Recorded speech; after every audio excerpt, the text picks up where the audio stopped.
আমার ফ্যামিলিতে আমার মেয়ের যত ভালো গুণ আছে ধরুন সেগুলো সব ওর বাবার আর বাবার ফ্যামিলি থেকে পাওয়া, আর যত খারাপ গুণ আছে সেগুলো আমার আর আমার বাড়ির ফ্যামিলি থেকে পাওয়া। যেমন ধরুন আমার মেয়ের চুলটা ভীষণ সুন্দর, তো ওটা ওর বাবার মতো।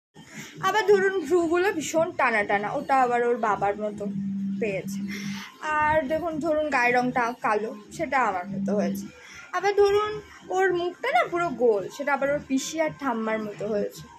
আবার ধরুন ওর নাকটা না একটু ভোঁতা মতো এখানটা, ওটা আবার আমার মতো, আমার নাকটা ভোঁতা না, ওই জন্য।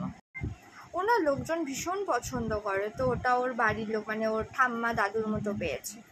ওনা বাইরে বাইরে ঘুরতে ভালোবাসে, সেটা আমার মতো। হ্যাঁ তুমি সেটা আমার মতো হয়েছে। হ্যাঁ তুমি প্রতিটা কথায় কথায় জল ঘাটার জন্য হাতটা ধোয়, ওটা ওর ঠাম্মির মতো, হাত ধোয় না ঠাম্মির মতো পরিষ্কার। গোছানো জামা কাপড়গুলো সব টেনে টেনে মাটিতে ফেলে দেয়, ওই গুণটা আমার মতো হয়েছে। আমি সব গোছানো ঘরদোর ফেলে দিই না। হ্যাঁ বাইরে বেরোলে ভীষণ হাসি, ওটা ওর বাড়ির লোকের মতো। আমি খুব কাঁদি না, ওই কান্নার গুণটা আমার থেকে পেয়েছি, হাসা গুণটা ওর বাড়ির লোকের। তাহলে সমস্ত ভালো গুণ ওর বাড়ি আর সমস্ত খারাপ গুণ আমার আর আমার বাড়ি।